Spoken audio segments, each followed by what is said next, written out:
আপনি কাউকে plan show দেখানোর পর যদি কেউ আপনাকে আপত্তি জানায় যে এটা মানুষ যুক্ত করার কাজ, আমি করতে পারবো না, তাহলে আপনি কি উত্তর দেবেন?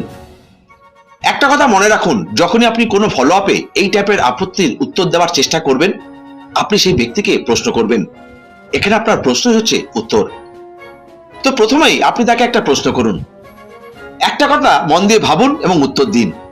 যদি এই দুনিয়ায় আপনাকে ভালো কিছু তৈরি করতে হয়, তাহলে আপনাকে জুড়তে হবে না ভাঙতে হবে? আচ্ছা, এই দুনিয়ায় ভাঙার মাধ্যমে কিছু ভালো করা কি সম্ভব? আশা করি এর উত্তর আপনি পেয়ে যাবেন। আবার প্রশ্ন করুন, ধরুন একটা বাড়ি বানাচ্ছেন, তো আপনি একটার পর একটা ইট জুড়বেন না ভাঙবেন? আপনি একটা ফুলের বাগান তৈরি করছেন, সেখানে আপনি গাছের চারা এবং ফুলগুলোকে জুড়বেন না ছিঁড়ে ফেলবেন? এই দুনিয়ায় যদি আপনাকে খুব সুন্দর কোনো জিনিস তৈরি করতে হয়, তো আপনাকে সবসময় জোড়ার কাজ করতে হবে, সেখানে ভাঙার কোনো কাজই নেই। মানুষকে জুড়তে হবে জানলেই অনেকে ভয় পেয়ে যায়। আর ভয় পাওয়ার কারণ হলো, তারা ভাবে যদি আমি মানুষকে কোনো বিচারধারা বা কোনো কোম্পানি বা এমন কোনো জিনিসের সাথে যুক্ত করে দিই, মানুষ তো যুক্ত হয়ে যাবে, কিন্তু তাদের সঙ্গে আমার সম্পর্ক খারাপ হয়ে যাবে। তবে হ্যাঁ, সম্পর্ক খারাপ হওয়ার সম্ভাবনা থাকে, কিন্তু সম্পর্ক কখন খারাপ হয়? ধরুন কোনো একটি জিনিসের দাম 40 থেকে 50 টাকা মতো, আর আমি আপনাকে বুঝিয়ে 2000 কি 3000 টাকা নিয়ে নিলাম, আপনি দিয়েও দিলেন। পরে যখন আপনি জানতে পারলেন, তো তখন আপনার সঙ্গে আমার সম্পর্ক খারাপ হওয়ার সম্ভাবনা থাকবে।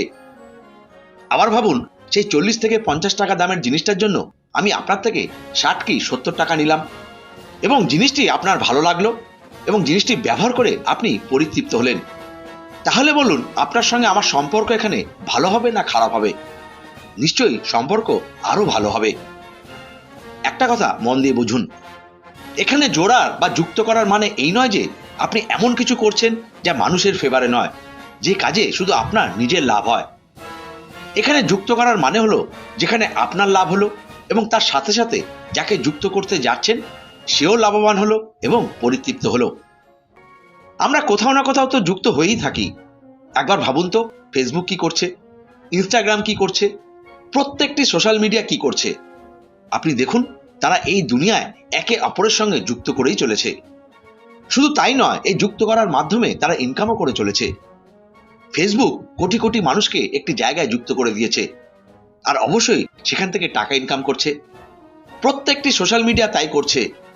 ভারতম্যাট্রিমনি.com, শাদী.com, এরা কি করছে? সবাই তো যুক্ত করার কাজই করে যাচ্ছে। তো দেখতে গেলে যারা যুক্ত করছে তারা বড় কাজই করছে। এবার এখানে আপনি আরেকটা কথা ভাবুন, আমরা যদি কাউকে যুক্ত নাও করে থাকি এবং যারা কাউকে যুক্ত করছে, তো যারা যুক্ত করছে আমরা পরোক্ষভাবে তাদের একটা অংশ হয়ে যাচ্ছি। তাদের যুক্ত করাতে অবশ্যই আমরা সাহায্য করছি।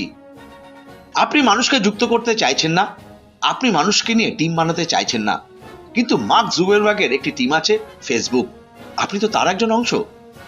ইনস্টাগ্রাম বলুন, ইউটিউব বলুন, আপনি তো অবশ্যই তাদের একজন অংশ। তাহলে দেখা যাচ্ছে আপনি টিম তৈরি করুন বা না করুন, আপনি কারো না কারো টিমের অংশ হয়ে অবশ্যই কাজ করছেন।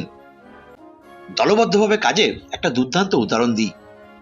আজ সচিন বলুন, সৌরভ বলুন, ধোনি বলুন, অথবা মেসি বলুন, জিদান বলুন, রোনাল্ডো বলুন, ইনারা যদি একা একা খেলতো, তাহলে আমরা কেউই হয়তো ইনাদের চিনতে পারতাম না। ইনারা যখনই খেলেছে দলবদ্ধভাবে খেলেছে এবং টিমের সাথে নিজের দক্ষতাকে, নিজের প্রতিভাকে যুক্ত করতে সমর্থ হয়েছে, তবেই তারা জিতেছে, তবেই তারা সফল হয়েছে। ঠিক একইভাবে নেটওয়ার্ক মার্কেটিংও শুধু আপনার নিজের দক্ষতা বা প্রতিভার কাজের লাভই আপনি পান না, আপনি এখানে সবার দক্ষতা বা প্রতিভার কাজের মুনাফাও লাভ করেন। এরপরেও যদি আপনার কাউকে যুক্ত করতে ভয় হয়, তো আমাকে বলুন, কাউকে যুক্ত করা ছাড়া আপনার জীবন কি চলতে পারে? আপনার কি মনে হয় না, যখন আপনি জন্মগ্রহণ করেছেন তখন থেকে এখন অবধি আপনি জীবনে কাউকে যুক্ত করাননি, কারো সাথে বন্ধুত্ব করেননি, কাউকে গার্লফ্রেন্ড অথবা কাউকে বয়ফ্রেন্ড বানাননি, কোনো সম্পর্ক তৈরি করেননি? কি মনে হয়, এরকম করেছেন কি করেননি? নিশ্চয়ই করেছেন। আপনার যত বন্ধু বান্ধব আছে, যত আত্মীয় স্বজন আছে, যত মানুষকে আপনি চেনেন, উনারা কি সত্যি সবকিছু জীবনে পেয়েছেন যা উনারা চেয়েছেন? আপনার কি মনে হয় না বহুত এমন জিনিস আছে যা উনাদের কাছে নেই? আপনার কি মনে হয় না এমন কিছু স্বপ্ন আছে যা ওনাদের এখনো পূরণ হয়নি? আপনার কি মনে হয় না তাদের জীবনে টাকা পয়সার কোনো গুরুত্ব নেই? অথবা ওনাদের টাকা পয়সার কোনো দরকার নেই এবং ওনাদের আর কোনো কিছু করার প্রয়োজন নেই। যদি আপনার এরকম মনে হয় তাহলে সত্যি আপনার কাউকে যুক্ত করানোর কোনো দরকার নেই। কারণ এখানে যুক্ত করানো মানে শুধু নিজের স্বার্থের জন্য যুক্ত করানো নয়, এখানে যুক্ত করানো মানে মানুষকে সাহায্য করা, এখানে যুক্ত করানো মানে মানুষকে একটা সুযোগ দেওয়া, এখানে যুক্ত করানো মানে সেই স্বপ্ন যা ওনারা হয়তো কখনোই পূরণ করতে পারবেন না, সেই স্বপ্নের দোরগোড়ায় পৌঁছে দেওয়ার জন্য তাদের সাহায্য করা। তাহলে বলুন, যুক্ত করা কোথায় খারাপ? যেখানে সকল ধরনের মানুষকে এক জায়গায় করে একসাথে যুক্ত করে তাদেরকে এগিয়ে নিয়ে যাওয়া হয়, তাহলে বলুন তো যুক্ত করা কোথায় খারাপ? আপনি কি আপনার জীবনে শুধু নিজের জন্য অথবা নিজের পরিবারকে সাহায্য করতে চান, না আপনি অন্যজনকেও সাহায্য করতে প্রস্তুত? এবার যদি আপনি অন্যজনকে সাহায্য করতে প্রস্তুত হন, তাহলে প্রশ্ন হলো আপনার কাছে এমন কি আছে যা দিয়ে আপনি অন্যকে সাহায্য করতে পারেন? আপনার কি সত্যিই মনে হয় না টাকাই সব সমস্যার মূল? আর যদি কোনো পরিবারের কাছে সত্যি কোনো সমস্যা আসে, তাহলে আপনার মনে হয় না সেই সমস্যার মূলে কোথাও না কোথাও পয়সা লুকিয়ে আছে? আপনার কি মনে হয় না ওনাদের আর্থিক সমস্যা আছে? আমি আপনাকে বলবো আরেকবার ভাবুন, আমরা যুক্ত করানোর জন্য এত ভয় পাই কেন? হ্যাঁ, আমি নিজেই আপনাকে বলবো আপনি এমন কিছুর সঙ্গে যুক্ত হবেন না বা কাউকে যুক্ত করাবেন না যেখানে আপনার মন সন্তুষ্ট নয়। কিন্তু যদি আপনার মনে হয় এমন কিছু আছে যাতে আপনি সন্তুষ্ট হয়েছেন, পয়সার বিনিময়েও যদি কিছু লেনদেন করে থাকেন যার জন্য আপনি পরিতৃপ্ত, আপনি ভালো অনুভব করছেন, তাহলে আপনিও অন্য মানুষকে সুন্দরভাবে বুঝিয়ে বলতে পারবেন, আমার মনে হচ্ছে আপনি একজন ভালো মানুষ, এই কারণেই হয়তো যুক্ত করানোতে ভয় পাচ্ছেন। যে মানুষ ভালো হয় তারা অন্য মানুষের অপব্যবহার করেন না। সেই ব্যক্তি নিজের সম্পর্কের, নিজের আত্মীয় স্বজনদের এবং নিজের চেনা পরিচিতদের কাছ থেকে অযথা সুবিধা নিতে চায় না। আপনি হয়তো তাদের মধ্যেই একজন। কিন্তু একটা কথা কিছুতেই ভুলে যাবেন না, এটি একটি বিশাল বড় ইন্ডাস্ট্রি, এটি একটি বিশাল বড় সুযোগ, একটি প্রমাণিত পদ্ধতি।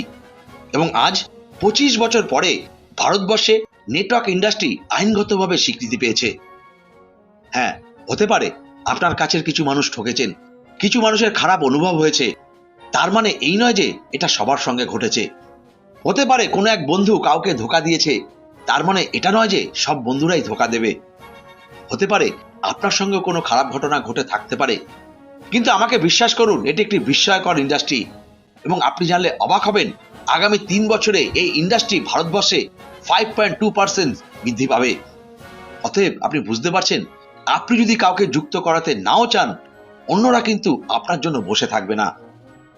সুতরাং বন্ধু, যে আপনাকে এই ইন্ডাস্ট্রির সংবাদ দিয়েছে তার সঙ্গে আরেকবার কথা বলুন, ভালোভাবে বোঝার চেষ্টা করুন। এটি একটি ভীষণ পাওয়ারফুল ইন্ডাস্ট্রি এবং আগামীতে ভারতবর্ষের ইকোনমিক গ্রোথেও একটা বিশাল বড় অবদান থাকবে এই ডাইরেক্ট সেলিং ইন্ডাস্ট্রির। আশা করি আমি আপনাদের পুরো বিষয়টা বোঝাতে পারলাম। এবার যদি কেউ আপনাকে বলে আমি কাউকে যুক্ত করাতে পারবো না, তো আপনি নিশ্চয়ই তার সঠিক উত্তর দিতে পারবেন।